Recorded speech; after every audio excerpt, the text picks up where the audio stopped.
Bonjour à vous mes amis, mes belles âmes phénix dans ce parcours flamme jumelle. On se retrouve aujourd'hui avec une vidéo pour parler d'espoir, pour parler de foi et pour parler des attentes. C'est un sujet que j'aborde souvent parce que je vous le dis, ce parcours flamme jumelle, c'est un parcours de foi.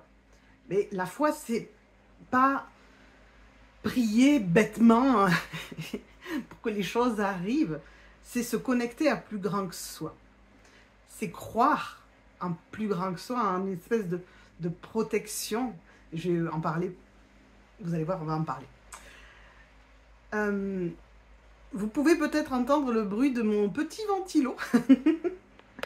Il fait très très chaud, donc je m'autorise le ventilateur, mais il y aura peut-être un petit fond sonore de ce fait-là. J'espère que ce sera OK pour vous et que vous arriverez à m'écouter malgré ce bruit. Dans ce parcours, en particulier pour le premier cheminant, on va avoir des attentes. On a goûté à quelque chose d'extraordinaire lors de cette reconnexion et lors de cette lune de miel qui fait qu'on en veut encore, et c'est normal. Quand on rencontre la personne qui fait à ce point vibrer tout notre être, toute notre âme, tout ce que vous voulez qui vibre, on va pas faire « Ah bon, ça y est, c'est bon, j'en ai eu 3 semaines, là, ça y est, c'est bon. » Non, non, on en veut encore. Le problème, c'est que pour pouvoir en avoir encore, on va devoir passer par un grand nettoyage de notre âme, c'est-à-dire nettoyer tout ce que nos vies précédentes ont accumulé comme trauma, comme blocage, comme croyance, comme dysfonctionnement lié à nos blessures, lié à notre ego, lié à tout ce que vous voulez. Et on va devoir nettoyer tout ça, faire un grand ménage de printemps intérieur, vraiment un grand ménage, quoi. Le problème, c'est qu'on a beau savoir qu'on a tout ce travail à faire, on reste quand même avec une espèce d'attente que ça aille vite, que l'autre aussi fasse sa partie, que l'autre nous donne des signes qu'il nous aime. Vous voyez, on est dans une espèce de confrontation intérieure parce qu'on sait, on le sait. Si vous êtes là, vous le savez, vous avez vu les vidéos, vous avez entendu parler du parcours, vous avez vu toutes les explications. Et malgré tout, vous la ressentez, cette colère, vous ressentez ces attentes, cette frustration. L'autre n'est pas là et ça vous mine de l'intérieur et ça vous agace, ou ça vous rend triste, ou ça vous désespère, ou vous êtes au bout de votre vie, ou vous en voulez plus de tout ça. Vous vivez quand même tout ça. Parce que tout ça vous dit que vous n'êtes pas dans la foi et surtout vous dit que vous n'avez pas encore tout guéri. Et donc ces attentes, c'est un peu des attentes que ce soit plus facile, que ce soit moins souffrant, que si l'autre faisait sa part du boulot, que si l'autre s'éveillait, que si l'autre avançait, ben, ça irait mieux, puis on serait plus heureux. Comme si notre bonheur dépendait de ce que fait l'autre. On a du mal avec cette idée de « est-ce qu'on pourrait être heureux sans l'autre ?» Et s'il revenait jamais, pas évident, hein. S'imaginer, ben ouais, mais j'ai pas envie qu'il revienne jamais. Oui, mais quand t'as pas envie que quelque chose arrive, t'es dans le contrôle, tu essaies de le tenir. Et en même temps, tu peux pas forcer l'autre. Il y a ce truc aussi avec les attentes qui fait que on pourrait penser que parce qu'on est dans cette attente, on aime l'autre. En fait, il faut le voir dans l'autre sens. C'est que si on arrête d'être dans cette attente que l'autre revienne, etc., c'est comme si on disait, ben, on s'en fout et je passe à autre chose. Vous voyez, c'est plus dans ce sens-là. Donc, on reste accroché à l'autre, à regarder l'autre, et est-ce que l'autre il avance, et est-ce que l'autre il guérit, et où est-ce qu'il en est l'autre, et est-ce que l'autre, etc. Parce qu'on a l'impression que si on arrête de regarder vers l'autre, c'est comme si on allait l'oublier, le délaisser, et lui tourner le dos. Mais on n'a pas envie de lui tourner le dos. On n'a pas envie qu'il souffre. On souffre, nous, mais on n'a pas envie que l'autre souffre. Et de ce fait-là, c'est hyper dur de lâcher parce que on nous a dit, en plus, dans beaucoup de vidéos, que à un moment donné dans la séparation, quand on lâche l'autre, pour qu'il s'éveille, il faut qu'il aille au fond du gouffre, il faut qu'il dégringole, pour avoir une prise de conscience profonde et remonter. Et en fait, on n'a pas envie. C'est comme si on ne voulait pas que l'autre, il aille dans ses profondeurs, parce qu'on ne veut pas qu'il souffre et qu'il ait mal. Et pourtant, il va falloir qu'il aille. Et donc, vous voyez, on a ces attentes et on a ce contrôle. Le problème de l'attente, c'est vraiment que l'attente nous tient dans une forme d'immobilisme. Quand on attend que ça vienne de l'autre ou de l'extérieur, on ne bouge pas. Ça nous fige un petit peu sur place. Et donc, de ce fait-là, on n'avance pas. Ou alors, on avance comme dans une boucle. Vous allez être tout le temps en train de regarder des vidéos qui vont vous faire croire que vous travaillez sur vous, mais vous ne travaillez pas du tout. Vous êtes juste en train de vous abreuver de certaines informations. La boucle, ça peut être, par exemple, de faire que des choses sur votre extérieur. Par exemple, vous faites que de la méditation, ou que des soins énergétiques, ou que des guidances, ou que, etc. Avec l'impression que parce que vous en faites beaucoup, vous êtes en train de travailler. Mais en fait, vous êtes dans une espèce de boucle qui vous tient dans cette attente. Alors, rien de pire que les guidances, et en particulier, pardon, les guidances collectives. La guidance individuelle, elle peut être intéressante, je vous le dis parfois, ça peut des fois vous donner des pistes. Mais la guidance collective que vous voyez sur Internet, ben, elle parle à tout le monde et elle parle à personne. Donc à un moment donné, vous vous accrochez à ce que vous entendez, vous voyez, l'attente fait qu'on s'accroche. Ah ça y est, là j'ai entendu une guidance, ils m'ont dit que mon autre allait revenir, je le sens en moi qui va revenir. Votre ego vous fait croire que vous le sentez. Vraiment, là c'est un endroit, quand on me demande, mais je ressens les trucs, je dis oui, non, mais non, méfiez-vous, votre ego, si vous n'avez pas réellement travaillé, votre ego, il va vous amener exactement là où vous voulez aller, parce qu'il pense qu'il vous aide. Soyez très attentifs à ça. Et donc, cette attente nous place dans une posture de manque. Vous voyez, de dépendance à quelque chose de l'extérieur, de dépendance à des signes, de dépendance à des preuves que l'autre bouge, et de souffrance quand on a les infos opposées. Quand vous êtes en séparation et que vous êtes dans l'attente de l'autre, dès que vous allez avoir une info ben, que l'autre il est toujours avec sa femme, ou alors il a été vu avec une autre personne, on m'a dit que ton ex là, il était là, ou on l'a vu là, etc. Et tout ce genre de trucs qui ne vous prouve pas qu'il est en train d'avancer va venir vous miner. Vous voyez, ça entretient le manque, ça entretient le désespoir, ça entretient la déception. Parce qu'il y a une attente. Quand une attente n'est pas comblée, on vit de la frustration, de la déception, de la peine. Vous voyez, dans l'état dans lequel ça vous met. L'attente vous fige dans votre énergie. C'est comme si vous mettiez votre vie sur pause. Et c'est pour ça qu'il y a des gens qui vont me dire « Ah, je suis dans la complétude. » Et grosso modo, je bouge plus. Mais je veux même pas le retour de l'autre, je bouge plus. Vous êtes figé. C'est pas de la complétude, ça. Ça, c'est du mode un peu survie. Si vous avez vu ma vidéo sur les niveaux de conscience, si vous ne l'avez pas vu, vous pouvez me la demander en message privé, venez me demander sur Messenger. Je vous explique qu'il y a le niveau de la neutralité, et c'est vraiment ce niveau-là de la neutralité qui vous fait croire que vous êtes dans la complétude. Parce que la neutralité vous fait sentir bien. Sauf qu'elle est juste au-dessus du niveau de ce qu'on appelle le courage, qui est le moment de l'éveil. C'est juste le niveau au-dessus. Vous avez fait juste un pas, et ouais, ah ça y est, j'y suis.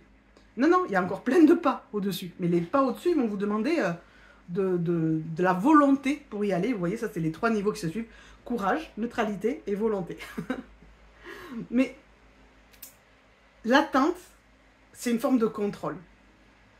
Parce que l'attente, elle est vraiment liée à votre blessure de trahison, qui veut que les choses se passent d'une certaine façon et que vous vous sentirez mieux quand les choses se passeront comme vous voulez, quand l'autre aura changé, quand l'autre aura guéri. Et donc parfois vous allez avoir la sensation, oui mais moi j'ai avancé et l'autre il n'a rien fait. Ben, j'ai envie de dire, c'est que tu n'as pas assez avancé. Ou c'est que tu crois que tu as avancé et qu'en fait tu as peut-être juste mis des pansements sur les plaies sans vraiment aller t'occuper de les guérir. Oui, ça fait pas plaisir à entendre ça, je sais. Mais ça, c'est... Oui, mais ça, c'est l'ego spirituel. L'ego spirituel, il veut vous faire croire que vous avez bossé, que vous êtes guéri, que vous, c'est fini. Et donc, il va vous tenir là-dedans, vous donner tous les arguments possibles. Ah oui, mais moi, j'ai fait ci, moi, j'ai fait ça, moi, j'ai pas besoin, moi, j'ai machin.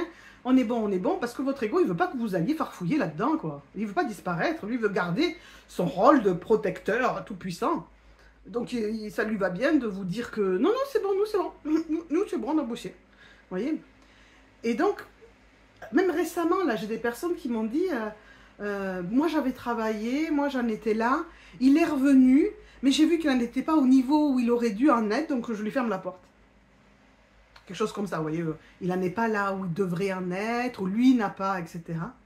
Mais si vous avez réellement avancé, vous devriez être capable d'accueillir l'autre où il en est. Si vous n'êtes pas capable de l'accueillir où il en est, ça ne veut pas dire que vous vous remettez avec lui et que vous acceptez tout, mais de ne pas être dans le jugement de là où il en est, et de ne pas fermer la porte parce que vous considérez qu'il n'est pas assez guéri pour vous. Vous savez que ça, je l'ai entendu sur une chaîne Flamme Jumelle avec une coach qui expliquait qu'elle avait choisi son âme sœur parce que quand elle a vécu les retrouvailles avec son jumeau, elle a trouvé qu'il n'était pas assez évolué pour elle et qu'elle préférait le laisser, le lâcher et aller avec une âme sœur. Et quand j'ai entendu ça, je me suis dit, mais c'est qu'elle n'a pas fait le travail correctement. Parce que qui elle est pour juger de où devrait en être son autre? C'est-à-dire si elle est dérangée par le fait que son autre n'est pas assez éveillé pour elle, c'est qu'elle-même n'est pas assez éveillée pour être dans l'acceptation inconditionnelle de l'autre. Et c'est ok. C'est ok, c'est une étape. Peut-être qu'elle a besoin, que lui a besoin de vivre encore et qu'elle a besoin d'aller vers quelqu'un d'autre pour peut-être revenir. Après, c'est vrai que j'écoute plus les chaînes, donc je ne sais pas où elle en est, cette nana, et puis ça m'importe peu, mais chacun son chemin, s'il faut, elle a bougé depuis. Mais c'est vrai, quand j'ai entendu ça, je me suis dit, mais waouh, le jugement sur l'autre.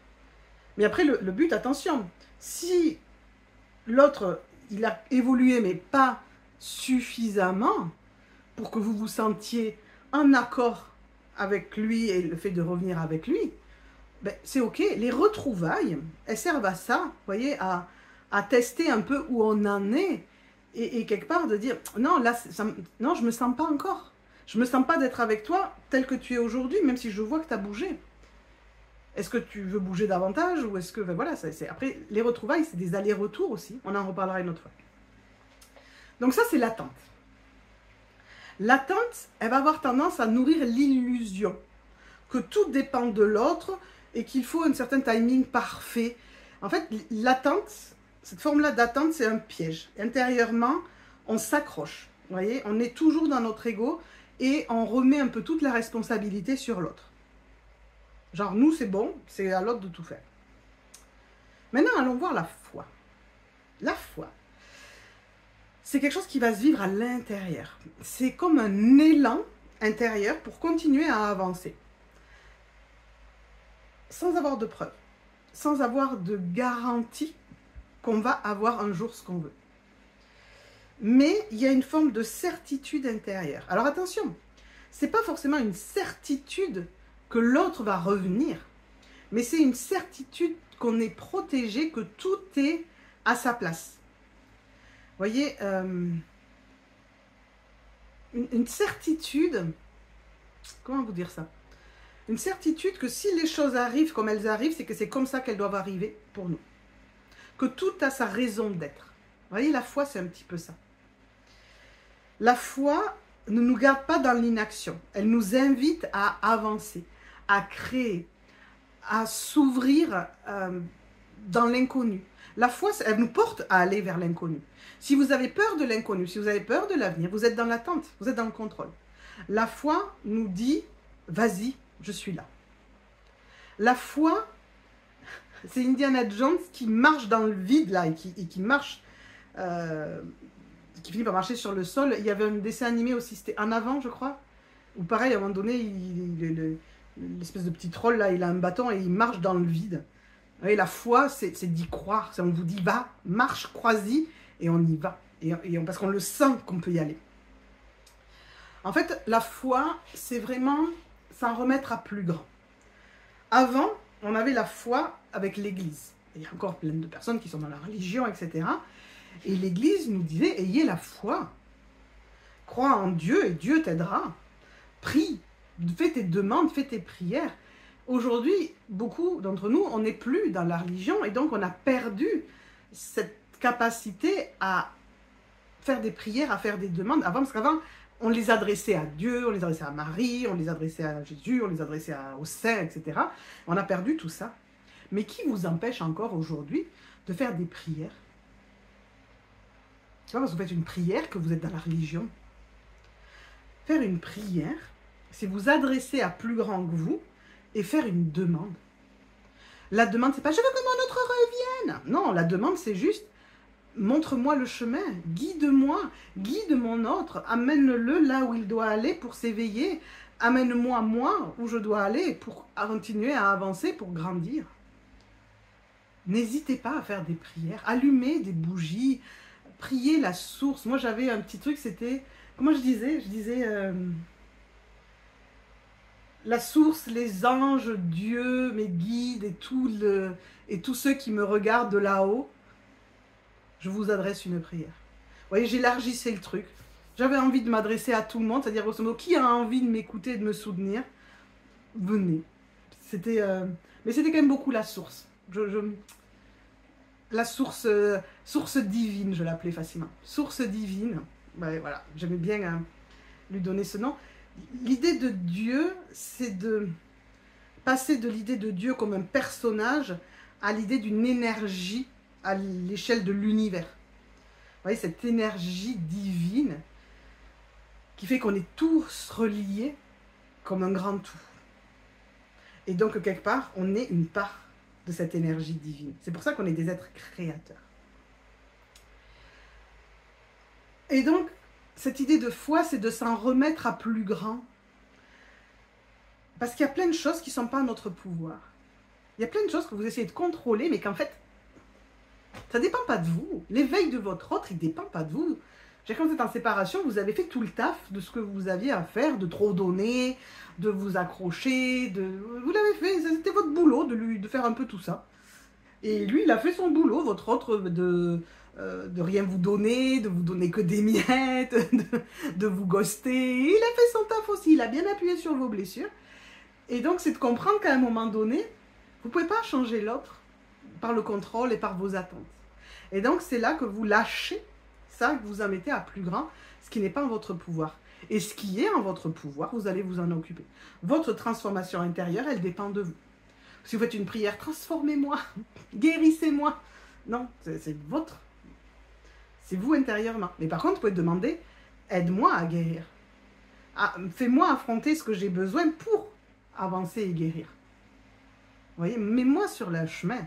Comme certaines d'entre vous qui arrivent sur ma chaîne et qui disent, il n'y a pas de hasard. Tu es exactement celle dont j'avais besoin aujourd'hui. Vous êtes guidés. L'univers, des fois je m'amuse de ça parce que je vois que j'ai pas tant de vues que ça par rapport à d'autres chaînes. Et pourtant, quand je vois ce que vous me dites, je me dis waouh. Mais parce qu'en fait, je crois que je suis un instrument. Je suis persuadée, je suis convaincue que je suis un instrument de la source, de cette énergie divine, et que quand vous arrivez là, c'est parce que c'est le bon moment pour vous. Je ne suis pas là pour la masse, je suis là, c'est la sensation que j'ai, c'est bizarre, c'est la sensation que j'ai, c'est je suis là pour vous aider à un moment du parcours. Et je sens que c'est ce moment qui est la séparation, les retrouvailles. Vous voyez, la fin des allers-retours, séparation, retrouvailles, où vraiment il doit y avoir un truc qui bouge réellement à l'intérieur, l'acceptation, la communication, le pardon, le lâcher-prise.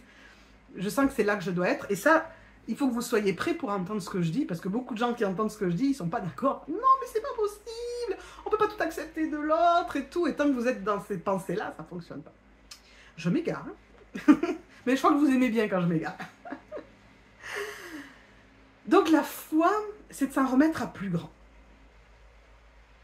C'est de dire, bon ben ok, j'ai compris que là, moi mon chemin il est là et je te laisse le reste. Voilà, je te laisse le reste. Je te confie mon autre, occupe-toi, mais fais-le bouger s'il te plaît. Hein. Ah, c'est aussi de lui dire, moi je veux qu'il bouge, vas-y. Ok, mais donc vous arrêtez d'avoir peur qu'il souffre. Si vous voulez qu'il bouge, il faut qu'il souffre. Il faut arrêter d'avoir peur qu'il souffre.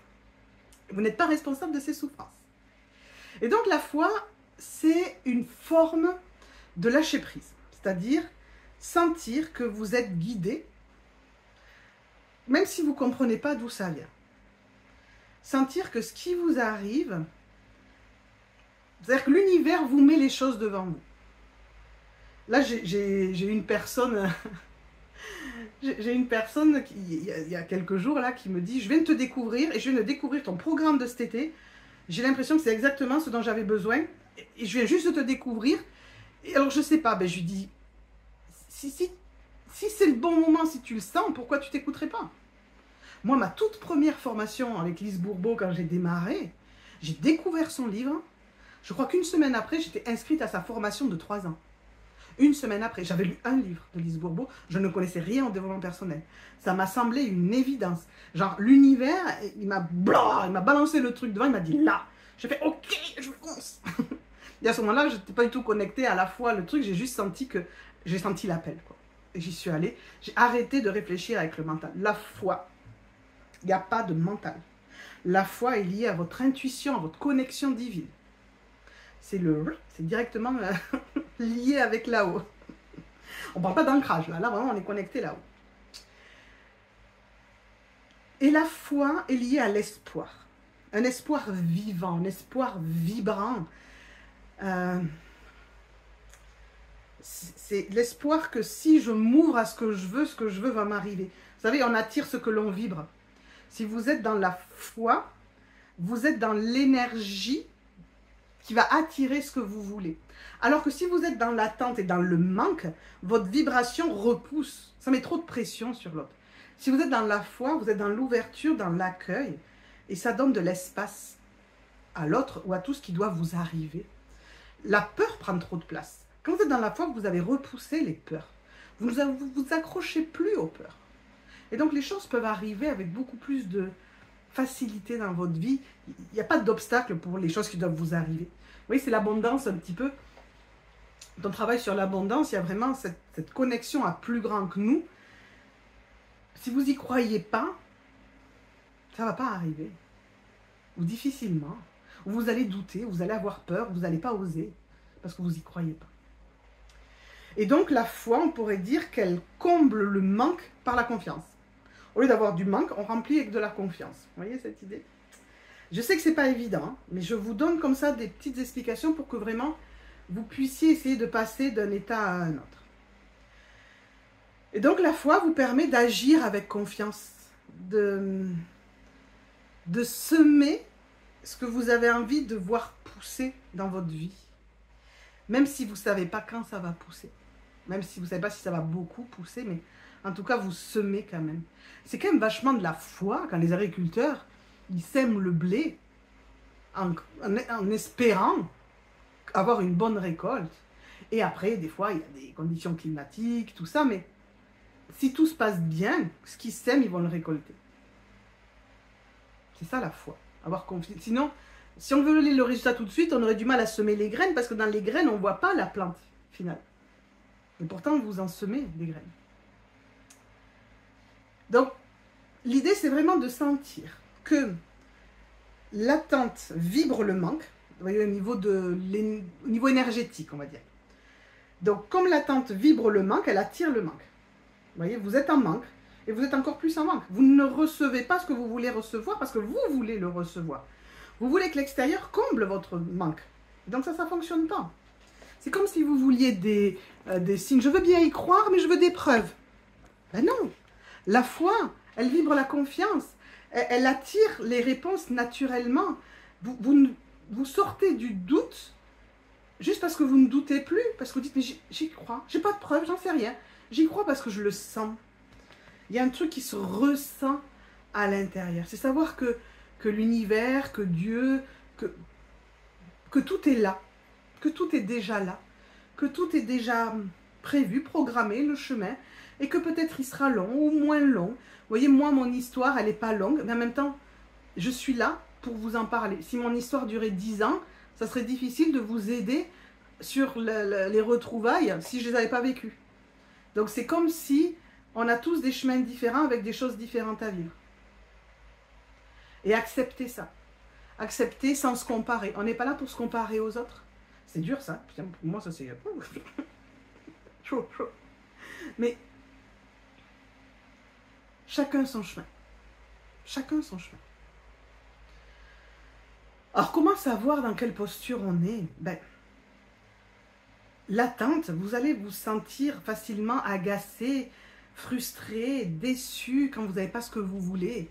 Vous êtes en train de chercher des réponses, de chercher des preuves, de toujours être dans le mental, de poser des questions. Vous voyez, il y a on est dans le doute, donc on veut des preuves. Donc on peut aller chercher les preuves de plein de façons. Il me faut que l'autre, au moindre mot de l'autre, ah oui, ça y est, il m'a dit ça, il m'aime pas. Ah non, mais là, je savais, il m'aime pas. Vous voyez, des fois, c'est, oh, je le savais. Vous voyez, c'est comme pour entretenir la souffrance et le doute. Alors que la foi, elle va vous autoriser à vivre. Vous allez avancer, vous allez bâtir, vous allez construire. Vous allez vous autoriser à être bien, heureux avec vous. Parce que vous avez confiance que c'est votre chemin. Et que l'autre va faire le sien et que si l'univers a prévu ça pour vous, et si vous avez prévu ça, vous allez vous retrouver. Et si c'est pas ça qui est prévu, parce que peut-être vous n'étiez pas un couple flamme jumelle, peut-être que vous étiez des âmes qui deviez se rencontrer pour s'éveiller ou ce genre de choses, ben, si vous avez la foi, à un moment donné, vous le sentirez et vous irez sur votre chemin avec beaucoup plus de douceur et de légèreté. Si vous êtes accroché dans vos attentes, vous aurez beau avoir tous les signes de l'univers que vous devez passer à autre chose parce que ce lien-là n'était pas un lien flamme jumelle, vous aurez beau avoir tous les signes, vous ne voudrez pas les voir. Et donc vous pouvez rester des années accroché à une histoire qui en fait n'a pas pour vocation à avoir des retrouvailles parce que vous n'arrivez pas à lâcher le contrôle là-dessus. Vous voulez tellement vivre ça que vous n'arrivez pas à voir que l'univers essaie de vous montrer qu'il y a autre chose. Et donc, qu'est-ce que ça change dans ce parcours flamme jumelle? C'est ce que je vous disais, c'est-à-dire que le chaser, il peut rester des années dans une forme d'attente passive en pensant que ben, c'est de l'amour et que parce que c'est un parcours flamme jumelle, l'autre doit revenir. Il y a des vidéos, moi je me souviens que j'ai vu ça dans mon tout début, des vidéos qui disaient parce qu'on s'est rencontrés dans cette vie, que vous avez eu reconnexion, il y a forcément réunion. Grosso modo, ben pourquoi travailler? Si parce qu'il y a reconnexion, il y a forcément réunion. J'ai rien à faire, puisque c'est prévu. Vous voyez, ça vous met dans l'attente. Donc quand c'est qui revient, l'autre là, ça commence à durer là. Donc c'est une espèce d'attente passive, d'inaction. Et on remet tout sur l'autre. Quand on va vers la foi, on va toucher vraiment ce lâcher-prise profond. Je ne sais pas quand, je ne sais pas comment, mais j'avance. Et je laisse la vie m'apporter des réponses.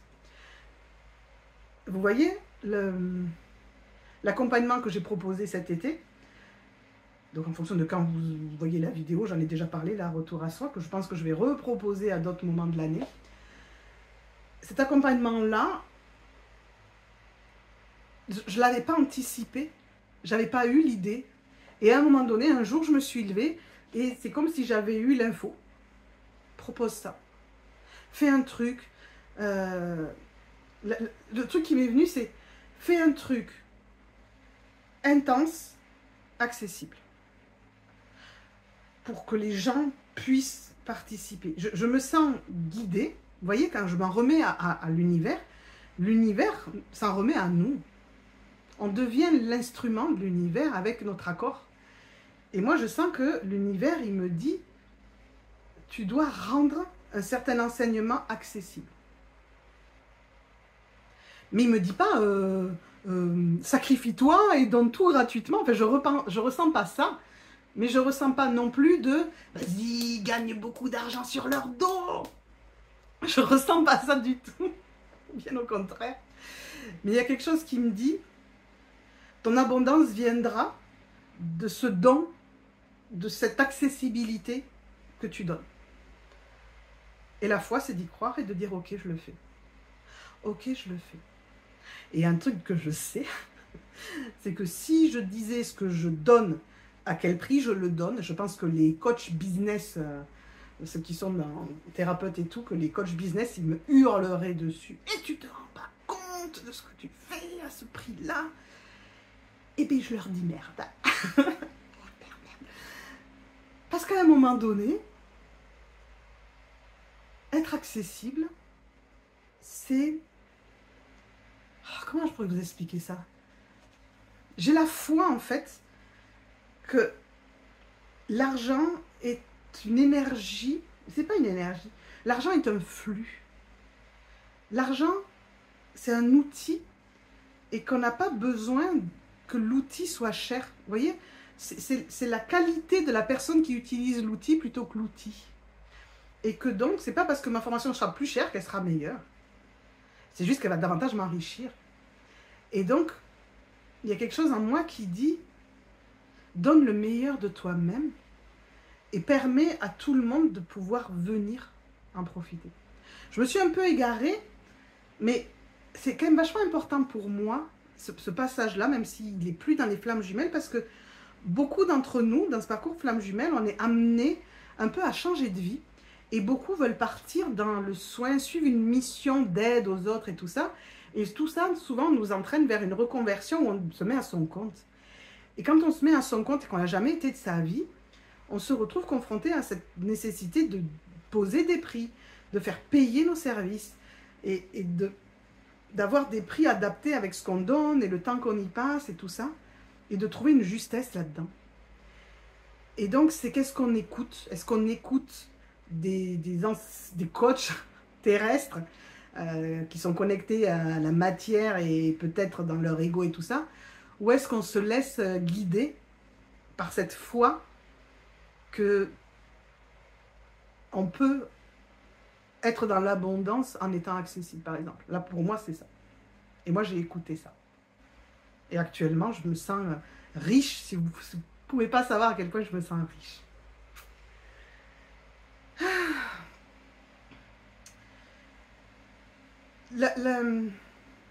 La foi, je vais terminer, j'arrive au bout de ma vidéo. La foi crée vraiment un espace énergétique pour accueillir l'autre. Parce que dans la foi, on n'est plus dans le jugement. On est vraiment dans l'accueil. Donc pour arriver dans la foi, il y a vraiment tout un travail préliminaire de lâcher prise, de pardon, de guérison de ses blessures, sur les peurs, blessures de trahison, blessures d'injustice aussi avec tout ce qui est bien, qui est mal, etc. Enfin voilà. Vous voyez, la foi, c'est pas juste « Ah, demain je me réveille, j'ai la foi ». Il y a tout un nettoyage à faire pour y aller, en fait. Et comme on s'occupe de son espace, on laisse l'autre s'occuper de son espace, puisqu'on s'en remet à l'univers. Occupe-toi de l'autre, quelque part, c'est tiens, je te donne le bébé, allez, c'est toi qui gères, moi c'est bon, j'ai beaucoup donné, trop, et maintenant je vais m'occuper de moi. Et donc c'est comme si dans le parcours flamme jumelle, la foi devient un pont sacré entre les deux âmes. C'est pas j'attends qu'il revienne, c'est je continue mon chemin avec cet élan du cœur, sans forcer, sans douter, parce que j'ai confiance, parce que j'y crois, parce que je sais que la vie me veut du bien et que si pour l'instant il n'est pas là, c'est parce qu'on n'est pas prêt, ni l'autre, ni moi. Et que quand on sera prêt à s'accueillir, même si on n'est pas totalement guéri, l'univers s'occupera de ça. Vous voyez, quand certains d'entre vous me disent « Oui, mais mon dernier message, j'ai totalement fermé la porte, je lui ai dit que je ne voudrais plus jamais en entendre parler. Et là, maintenant que j'ai avancé sur le pardon et tout, je me dis que « Mais comment ?» Mais vous inquiétez pas. Vous inquiétez pas. L'univers saura vous remettre l'un devant l'autre. Ou saura vous pousser à refaire un message un peu de pardon, d'ouverture. Mais si ce n'est pas encore le moment, c'est que ce n'est pas prêt. Parce que c'est peut-être pas prêt de l'autre côté à le recevoir. Donc, en vous connectant à la foi, vous êtes connecté à cette intuition qui va vous guider. Donc, pour résumer, l'attente vous fige et la foi vous donne de l'espoir et vous fait avancer. Donc, la foi, c'est pas croire que l'autre va revenir. C'est savoir que, quoi qu'il arrive, on sera toujours guidé, porté et aimé. Et que ça commence par soi. S'aimer soi, s'accueillir soi, se respecter soi. Et se donner tout l'espace dont on a besoin pour être bien. Voilà ce que j'avais envie de vous partager aujourd'hui dans cette vidéo. Merci beaucoup pour votre écoute. Et on se retrouve très vite pour une nouvelle petite vidéo. Bye!